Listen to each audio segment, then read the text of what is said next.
5 mai 1992, stade de Furiani en Corse. Dans quelques minutes, Bastia rencontre l'OM.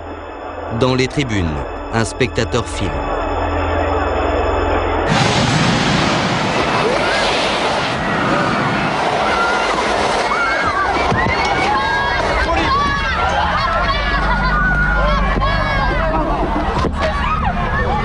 Une des tribunes, bondée de spectateurs, vient de s'écrouler. Le bilan est lourd, 18 morts et plus de 2000 blessés. Certains resteront paralysés à vie.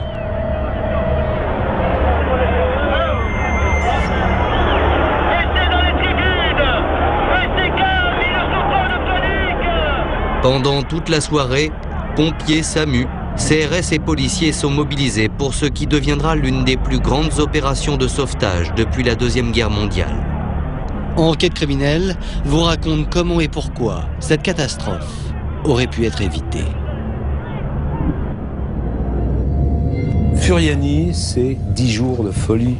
On prépare pas, on monte pas une demi-finale de Coupe de France en 10 jours. Il fallait faire vite, il fallait faire n'importe quoi qui fasse que cette rencontre ait lieu. Je suis pas un architecte, hein, mais en arrivant, on voyait que ce truc-là, il aurait du mal à tenir le coup.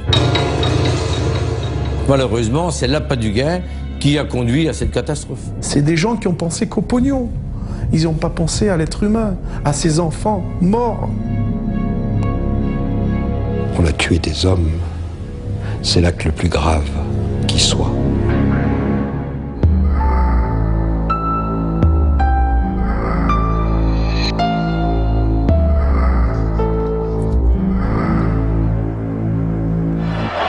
Tout commence le 22 avril 1992, 2 semaines avant le drame.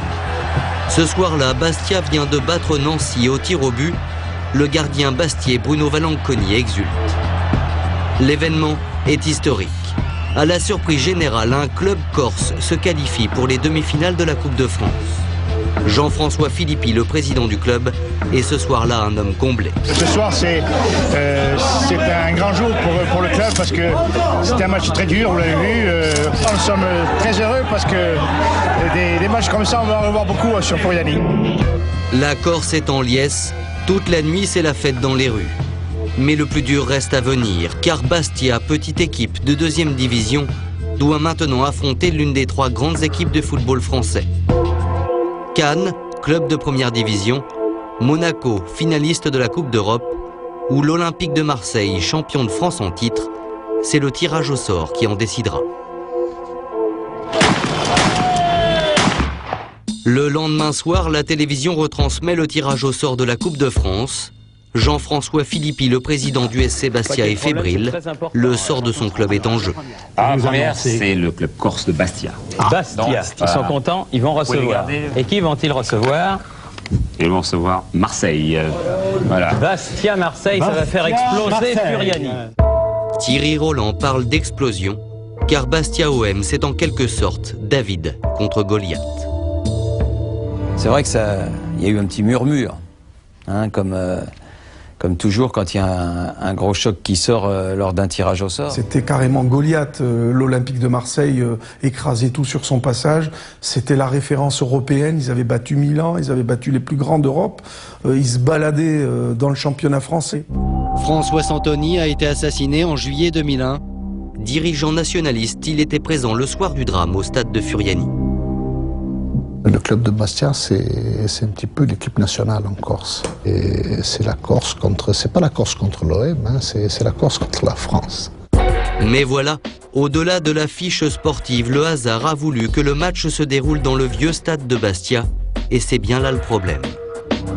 Si j'avais tiré Marseille-Bastia et non pas Bastia-Marseille, évidemment, ces choses-là ne seraient pas arrivées.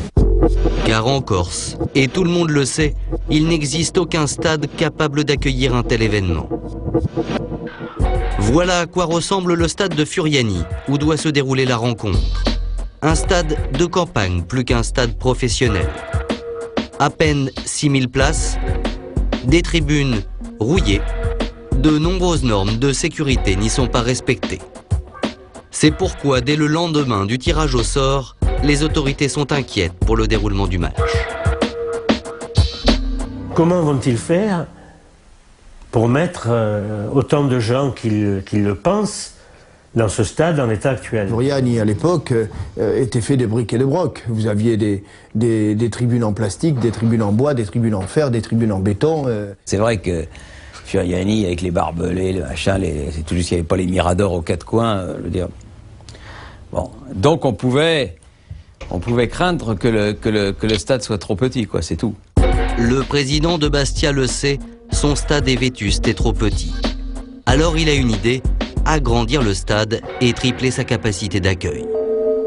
Aussitôt après le tirage au sort, Jean-François Philippi en fait part à un membre de la Fédération française de football.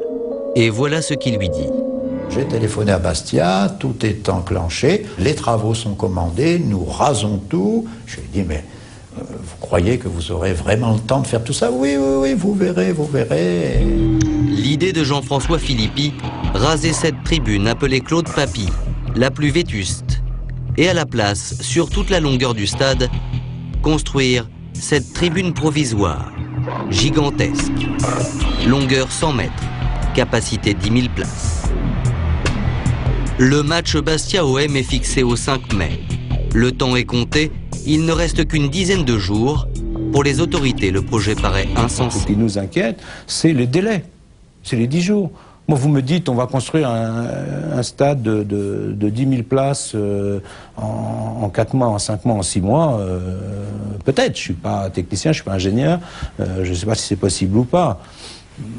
En 10 jours, une tribune, au début, j'ai des doutes, c'est évident. Dès le départ, les gendarmes sont inquiets.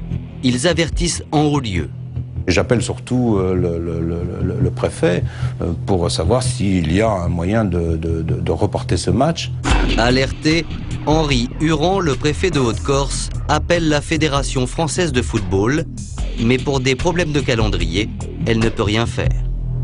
La Fédération française de football, qui semble-t-il était souveraine en la matière, a estimé qu'il n'était pas possible, pour des questions d'opportunité, sans doute de règlement intérieur, de reporter ce match. Donc le match devait avoir lieu à cette date-là et il n'était pas possible de le reporter. Malgré les craintes et les inquiétudes, la rencontre aura donc bien lieu le 5 mai 1992. La course contre la montre commence.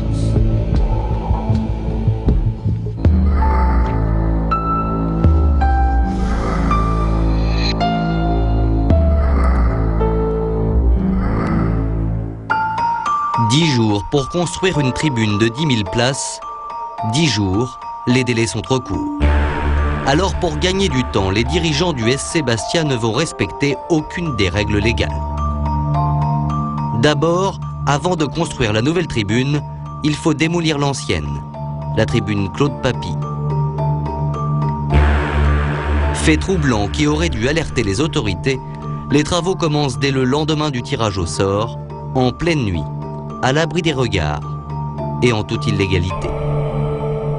Personne n'a eu l'autorisation de détruire cette tribune. Il y a des règles de construction, s'agissant notamment des permis de construire et autres.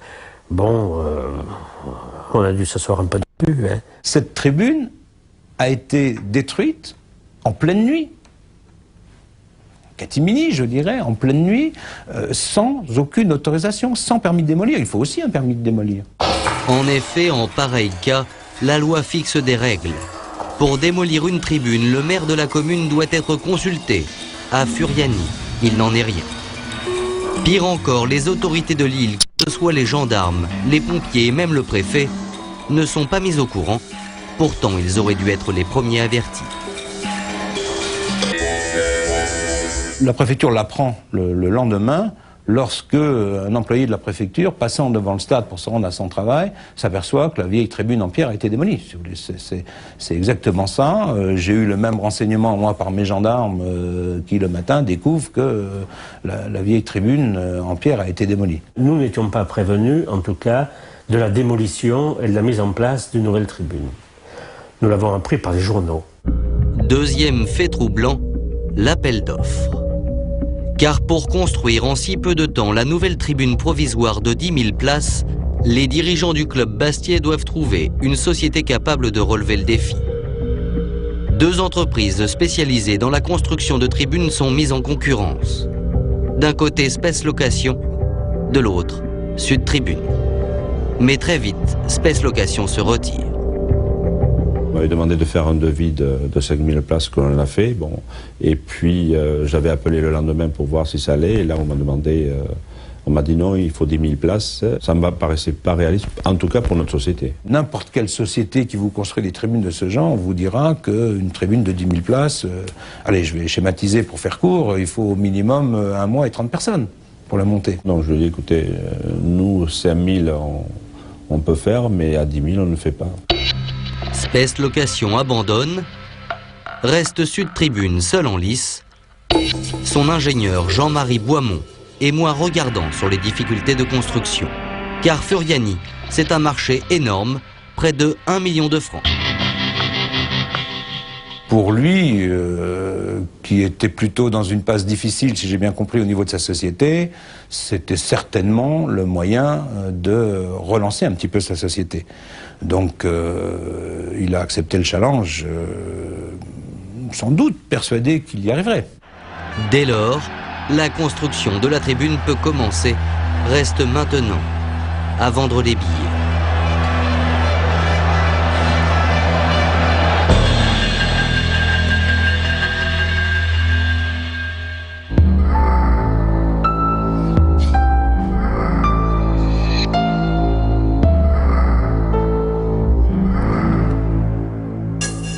Nous sommes à 6 jours du match. La nouvelle tribune est en construction. Les délais sont courts, alors on décide de réquisitionner l'armée. Les ouvriers travaillent non-stop dimanche et jours fériés. Grâce aux 10 000 places supplémentaires de la nouvelle tribune, le club va multiplier la recette par 10.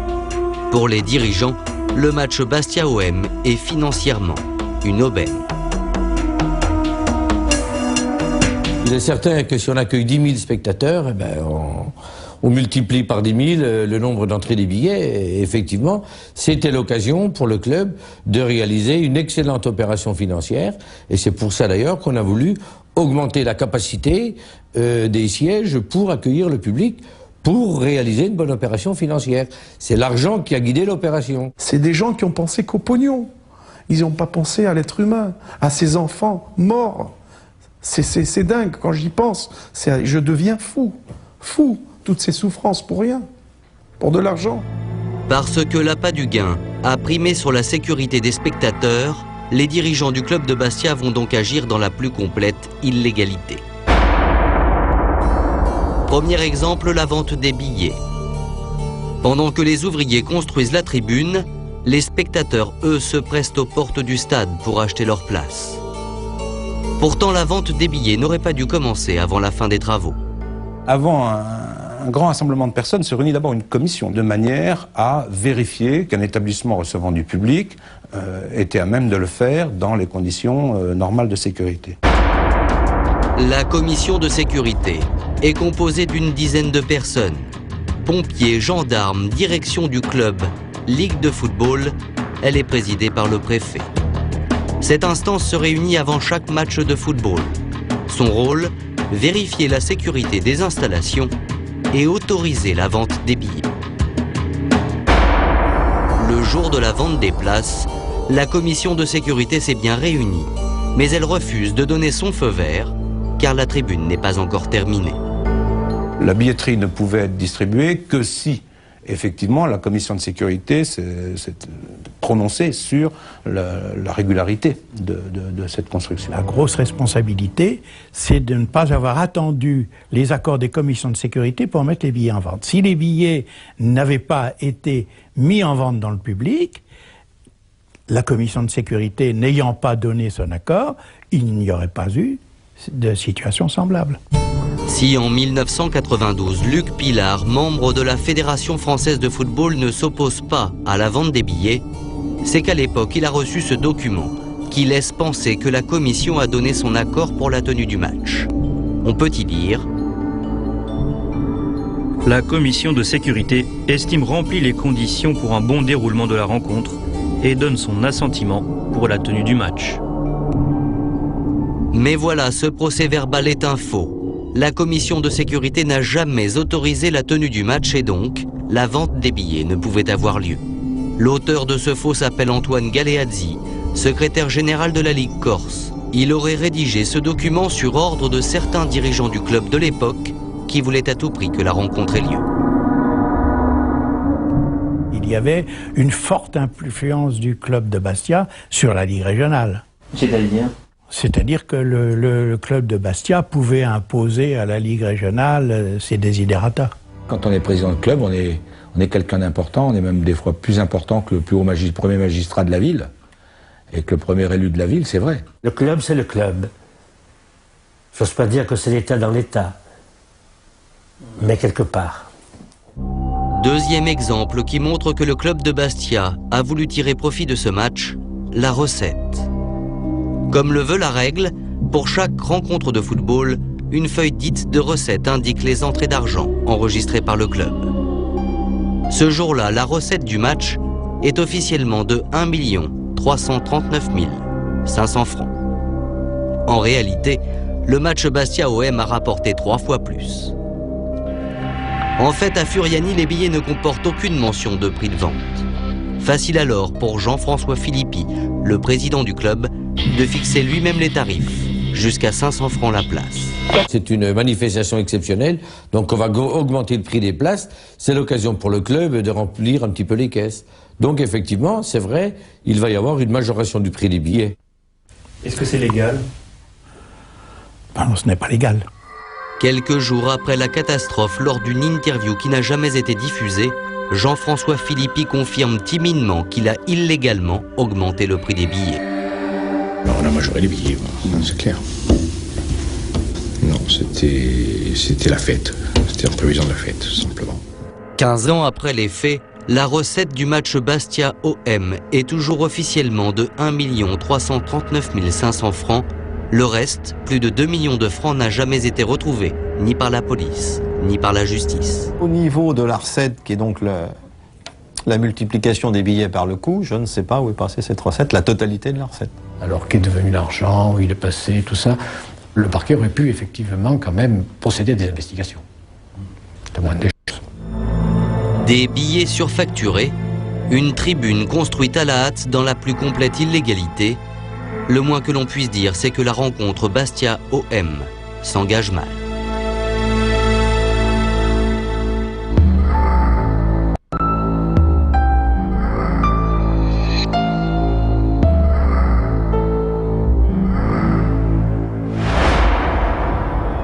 La catastrophe de Furiani était prévisible.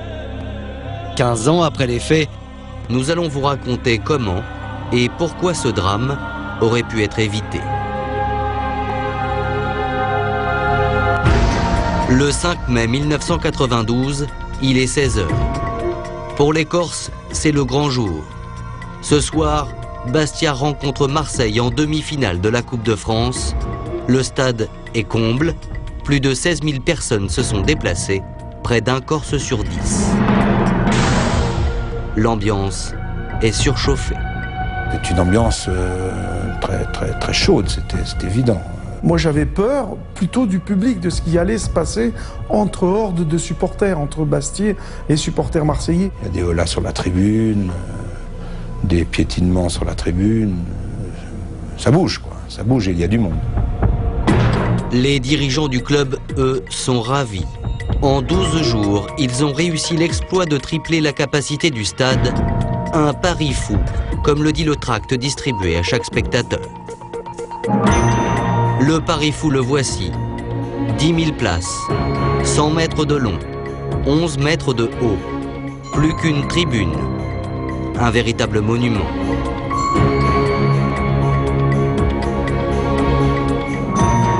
Même moi qui je suis pas un architecte, hein, mais en arrivant, on voyait que ce truc-là, il aurait du mal à tenir le coup. La tribune, je suis là, je fais ça, je dis, oh, c'est incroyable. Parce que je me souvenais de cette petite tribune en dur, qui devait contenir, je crois, 500 ou 600 personnes. Moi, j'imaginais pas ce que ça pouvait vouloir dire, plusieurs milliers de places sur une tribune. Je me dis que là, c'est vraiment gigantesque.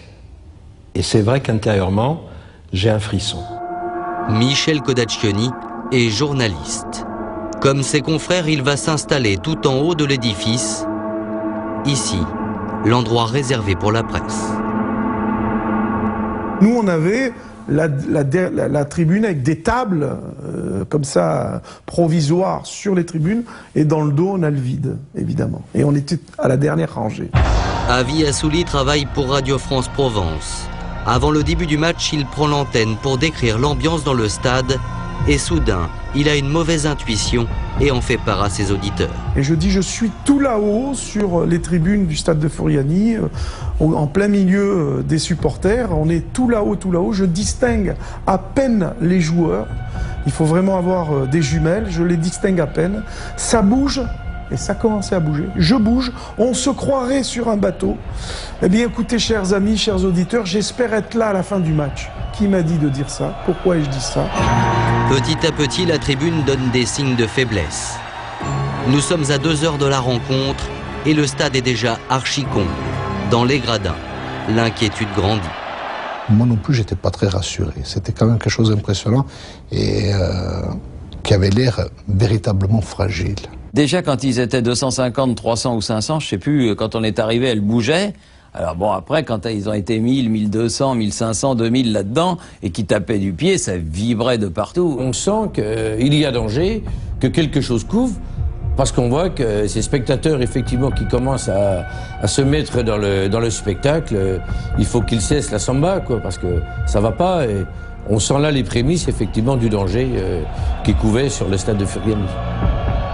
À moins d'1h30 de la rencontre ici à Bastia au stade Furiani, eh bien les 18 000 spectateurs sont déjà installés dans ce stade. Pour l'instant, beaucoup de passion. Le public est très heureux d'être là. Mais quelques incidents avec des jets de pétards, espérons que ça n'ira pas plus loin. Chauffés à blanc, les supporters tapent des pieds. Les vibrations font trembler la tribune et ce n'est pas normal. Pire encore, certaines pièces métalliques cèdent et des ouvriers sous la tribune tentent de consolider l'édifice. Nous sommes à la dernière tribune, il n'y a plus rien derrière. Et d'un coup, il y a un bout de fer, un bout de ferraille qui tombe, un boulon qui se dévisse. Alors que j'avais carrément la main dessus, je sais qu'il y a le ravin derrière, il n'y a plus rien. Hein. Il y a un bout de ferraille qui tombe, là je prends peur. Il était à peu près 7h moins le quart. Et donc là, j'ai décidé d'aller prendre des boissons. Et quand je suis passé sous la tribune, j'ai vu 5 ou 6 mecs qui étaient sur les armatures et qui étaient vraiment dépassés, en train de tout resserrer, et c'était la panique. Alerté, Raymond Ledin, le directeur de cabinet du préfet de Haute-Corse, court prévenir le speaker du stade qui, sur la pelouse, est chargé de distraire les spectateurs avant la rencontre. Et ce monsieur me dit, voilà, est-ce que vous pouvez demander au public de ne pas taper, alors ça hors micro, de ne pas taper des pieds, de taper sur la partie, je crois, en bois et pas la partie métallique, ou vice-versa, peu importe. Alors je lui dis, pourquoi? Il me dit, parce que tout à l'heure, sous la tribune, il me dit, il y a une petite tôle qui s'est détachée. Une petite tôle, une vibration, je sais pas. Ok. Tapez pas des pieds sur la partie en fer. Pour des raisons de sécurité. Partie en bois, ok, et pas la partie en fer. Il demande aux gens de se tenir tranquilles, mais enfin c'est comme s'il pissait dans un violon. Hein. Là vraiment, déjà dans un stade normal, et en plus dans un stade comme le stade de Furiani, chauffé à blanc pour une demi-finale de Coupe de France contre l'Olympique de Marseille, il peut demander tout ce qu'il veut, il ne sera jamais entendu. Paul Calassi était dans la tribune qui s'est effondrée. Lui aussi se souvient des appels au calme du speaker. Lorsque vous êtes sur un stade, ne pas taper des pieds, alors on veut dire, c'est comme si vous allez voir un concert et de ne pas applaudir, veut dire quelque part, c'est complètement ridicule.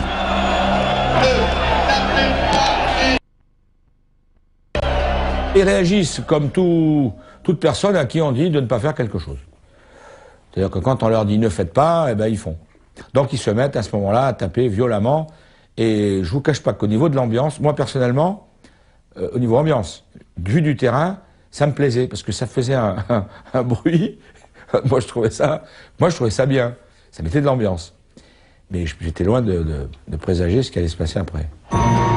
Les spectateurs continuent de taper des pieds. Et tout en bas de la tribune provisoire, un pompier constate que les gradins vacillent de plus en plus. ils ne veulent pas comprendre. Avant qu'on leur dise comment je peux leur dire. Elle est détachée, hein, carrément, la bien. À quelques mètres de là, l'inquiétude gagne aussi les membres de la Fédération française de football présents sur le stade. Le problème, c'est qu'à force de taper sur ces cartes, le truc tombe. Et si ça tombe sur les gars qui passent en dessous, ou à qui passent au travers. Tout le monde s'inquiète. Tout le monde voit que la tribune menace de tomber. Mais voilà, rien n'est fait. La catastrophe semble inéluctable.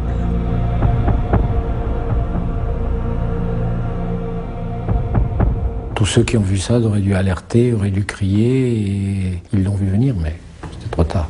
Ils ont dit, allez hop, c'est fini, on recule plus. Or, matériellement, il y avait la possibilité d'arrêter ce match. Mais bon, l'appât du gain, apparemment, pour certaines personnes, était plus fort que les morts que nous avons eus ce jour-là. Et les blessés graves aussi, parce que bon, je ne suis pas prêt d'oublier ce qu'on m'a fait aussi. Ce sont des assassins. Ils auraient pu arrêter. Ils le savaient avant. Il est 20h20. Les joueurs de l'OM et de Bastia terminent de s'échauffer. Dans quelques secondes, en direct à la télévision, des millions de téléspectateurs vont assister à l'un des drames les plus tragiques que la France ait connus.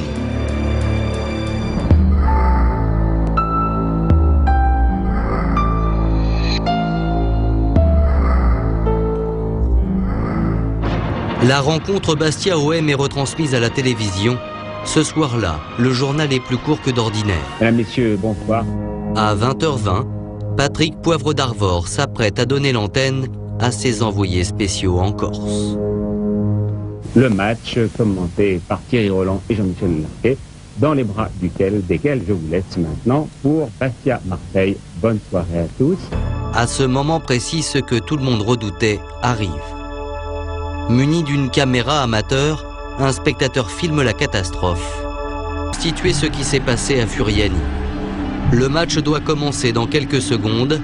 Les 10 000 spectateurs installés sur la nouvelle tribune sont surchauffés lorsque soudain l'arrière de la tribune s'écroule.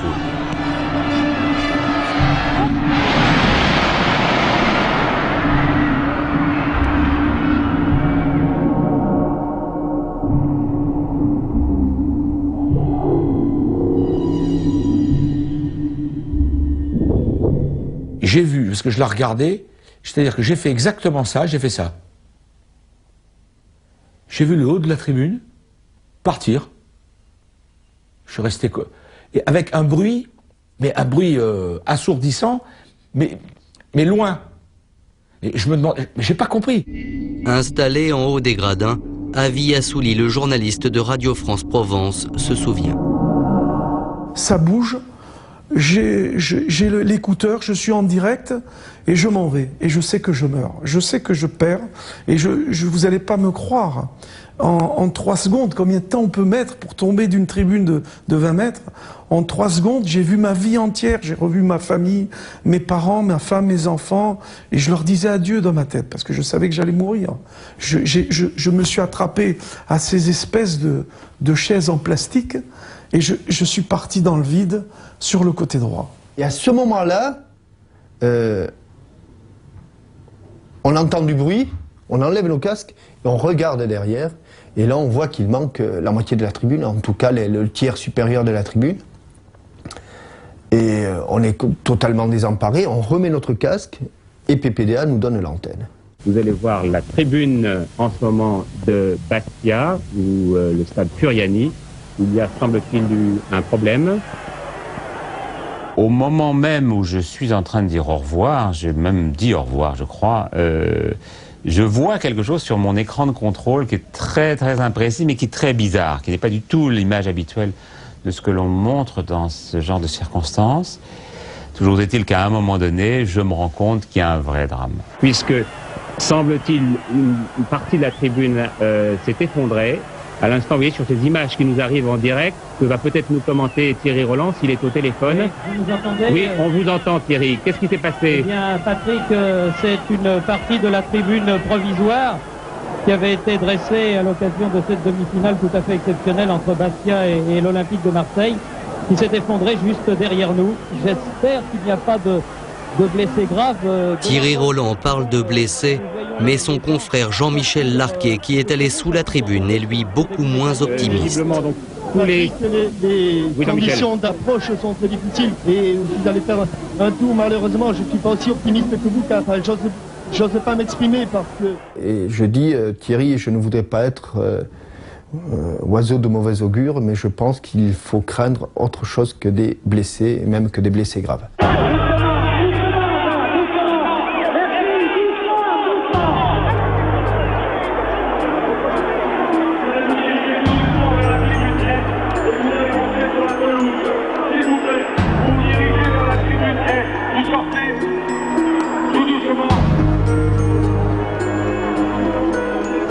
Un ami à moi qui est venu, il me tenait la main et c'est lui qui me raconte, je perds mon sang de la bouche, je suis ouvert et il me dit « ça va à vie ?» Je lui dis « non, je vais mourir Jean-Michel ».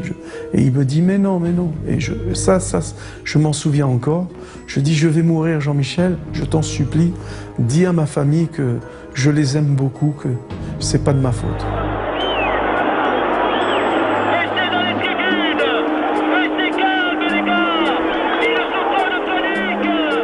Les secours s'organisent. De l'autre côté du terrain, les joueurs des deux équipes viennent eux aussi porter assistance aux spectateurs. Au fil des heures, le bilan s'alourdit. Les spectateurs sains et saufs tentent par le biais de la télévision de rassurer leur famille.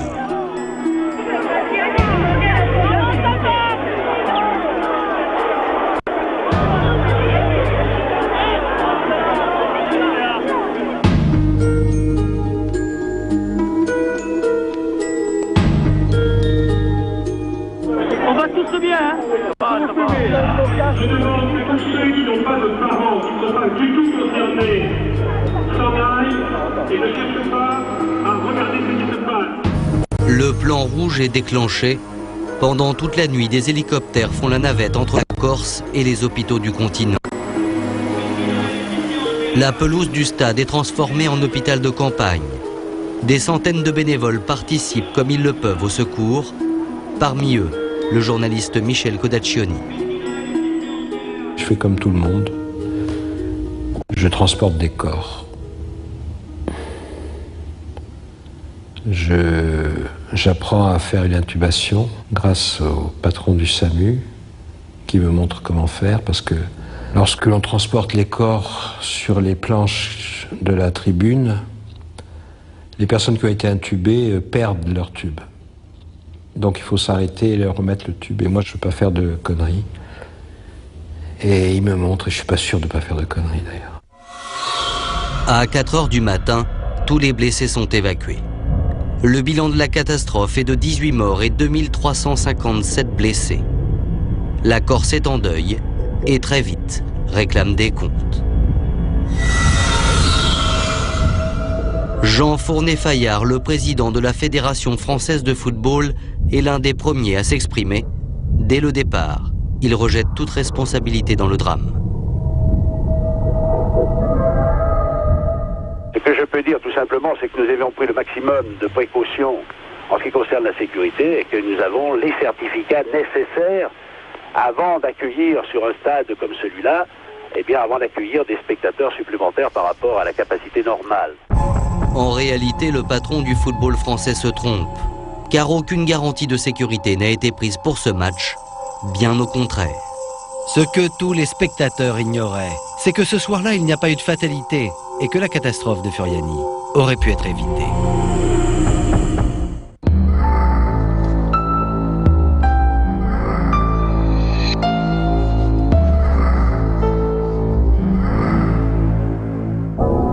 La Corse est en deuil et enterre les victimes de la catastrophe de Furiani. Et déjà une question est sur toutes les lèvres. Pourquoi la tribune provisoire s'est-elle effondrée? Le gouvernement veut que toute la lumière soit faite et le Premier ministre de l'époque, Pierre Bérégovoy, affirme que des sanctions vont tomber. S'il y a eu des irrégularités commises Sur le plan administratif, qui est de ma compétence, elles seront durement et rapidement sanctionnées. Très vite, une commission d'enquête est nommée. Voici son rapport, il est accablant. Selon la commission, la catastrophe était bien prévisible. Il n'y a pas eu de fatalité. La tribune ne pouvait que s'effondrer et transformer le public accueilli en victime. Première mise en cause par le rapport, Sud Tribune, l'entreprise chargée de construire l'édifice.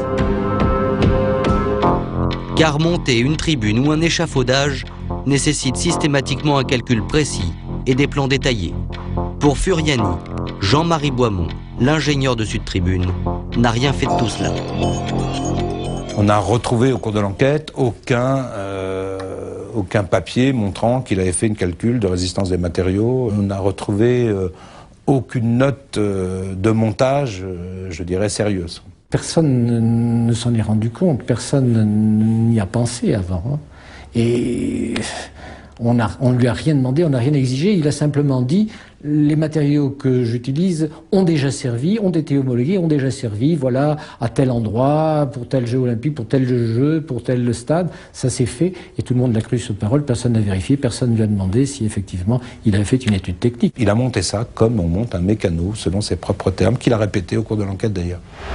Pire encore, lorsque Jean-Marie Boismont, l'ingénieur de Sud Tribune, commence la construction, il sait qu'une grève des dockers l'empêchera d'acheminer suffisamment de matériel.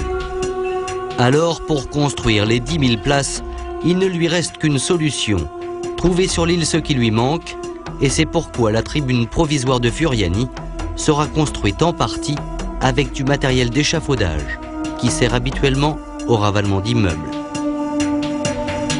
Donc il se retrouve avec deux types de matériel, qui sont de conception complètement différentes. Donc une structure cylindrique et une structure carrée, et il va assembler ça. C'était là le point de rupture, et il était à ce lieu d'assemblage de pièces différentes. Voilà la tribune une fois construite. À gauche, du matériel aux normes, composé de tubes d'acier carrés.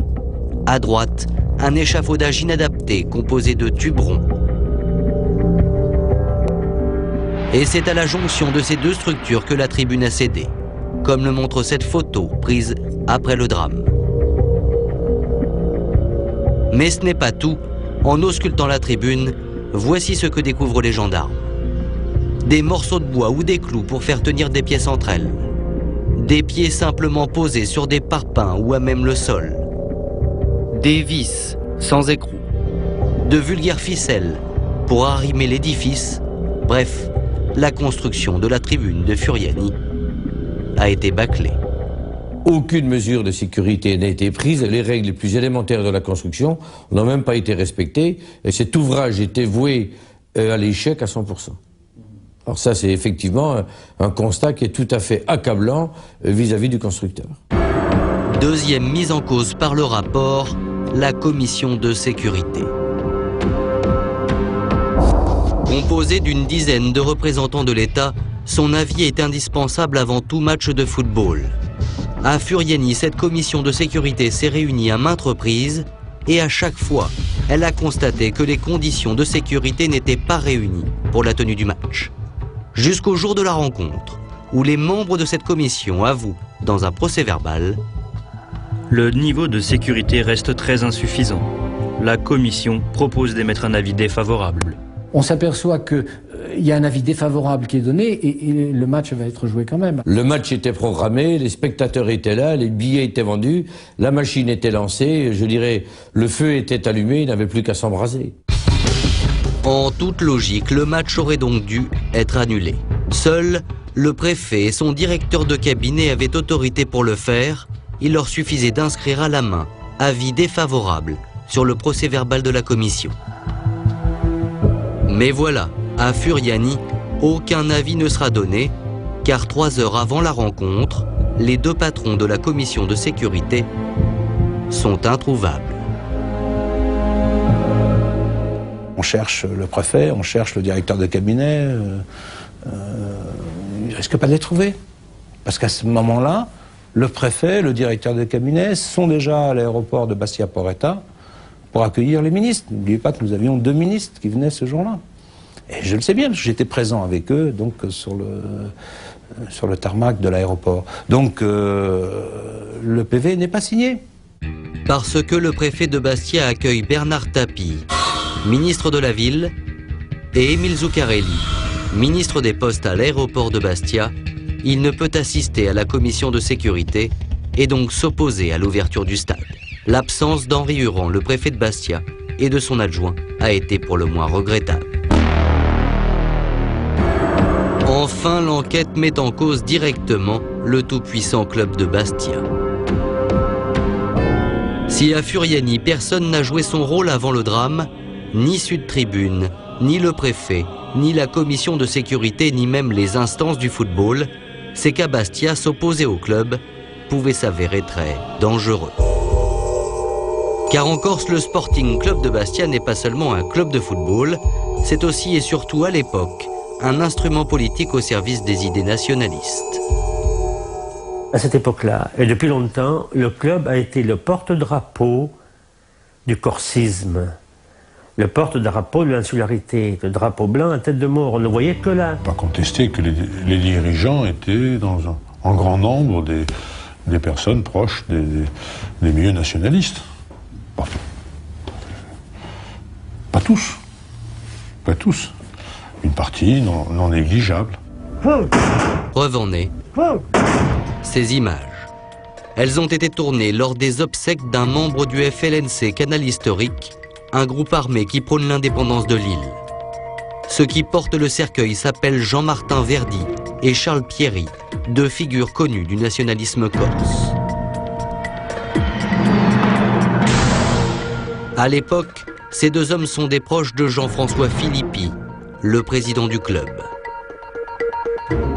On les retrouve régulièrement à ses côtés dans les vestiaires de Bastia, les soirs de match.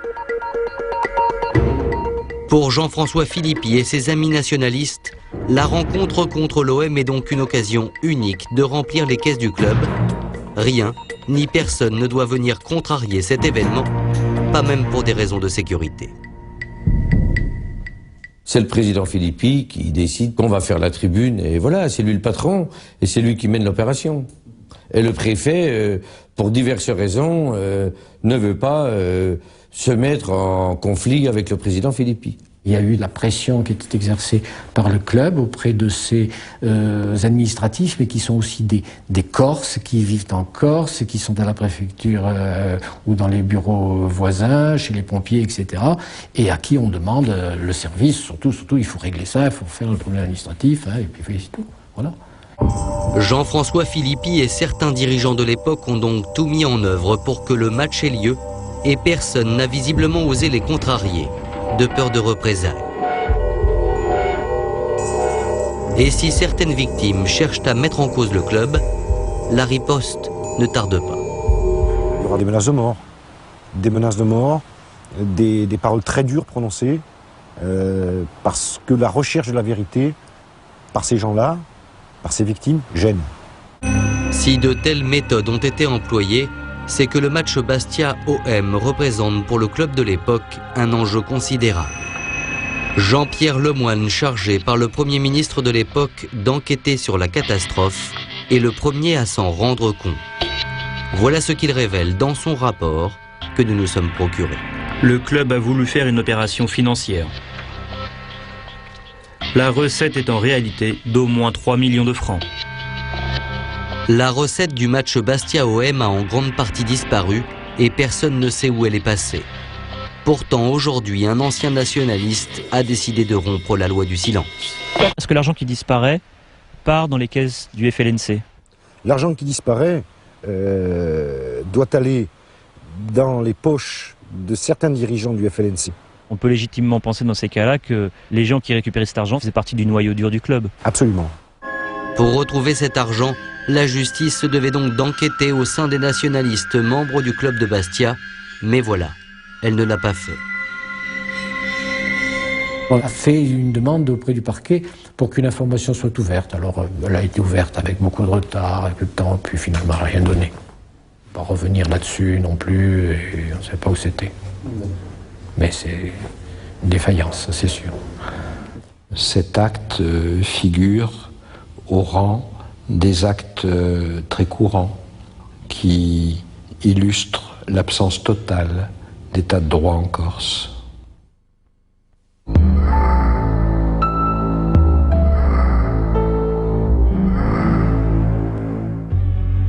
Janvier 1995, la justice rend son verdict. La ville de Bastia est en état de siège. 400 policiers, CRS et gendarmes sont mobilisés. Rarement, l'ambiance d'un procès aura été aussi lourde et tendue. Les prévenus comparaissent dans un box vitré anti-balles. Ce jour-là, les victimes de la catastrophe de Furiani l'attendent depuis longtemps et n'espèrent qu'une chose, que les coupables soient sévèrement punis. Ils vont être déçus. Henri Huron, le préfet de l'époque, est déclaré non coupable. Il est relaxé. Aujourd'hui, il est toujours préfet, mais sans affectation. Il exporte du matériel militaire pour le compte de l'État. Raymond Ledin, chef de cabinet du préfet, est condamné à 20 mois de prison avec sursis pour blessure et homicide involontaire. Aujourd'hui, il a un poste discret au ministère de l'Intérieur. Jean Fournet-Fayard, l'ancien président de la Fédération française de football, l'organisateur de la rencontre, a été entendu comme témoin, mais il n'a jamais été poursuivi. En revanche, son collaborateur Luc Pilar a été condamné à 20 mois de prison avec sursis pour blessure et homicide involontaire. Il est aujourd'hui à la retraite. Les dirigeants de la Ligue Corse ont eux aussi écopé d'une peine de 20 mois de prison avec sursis. Grand absent des débats, Jean-François Philippi. Le patron du club de Bastia a été abattu en pleine rue. L'information judiciaire pour escroquerie et abus de confiance a abouti à un non-lieu. C'est son adjoint Michel Lorenzi qui est condamné à 10 mois de prison avec sursis pour faux et usage de faux.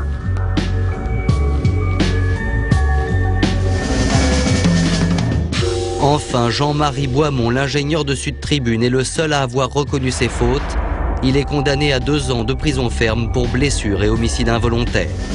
Aujourd'hui, il vit retiré quelque part en France.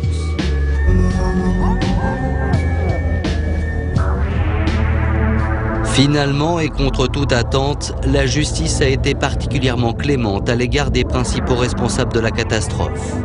À l'annonce du verdict, les victimes hurlent leur colère devant les caméras de télévision. C'est une honte. Tuer pour de l'argent, prendre que 2 ans. C'est absolument une honte. Ce sont nos enfants qui ont été condamnés, le second fois. 2 fois ils ont été condamnés. Ils n'ont rien eu, ils n'ont rien. Ils n'ont rien eu, nos enfants. À l'issue du verdict, certaines victimes écœurées s'en prennent violemment aux forces de l'ordre.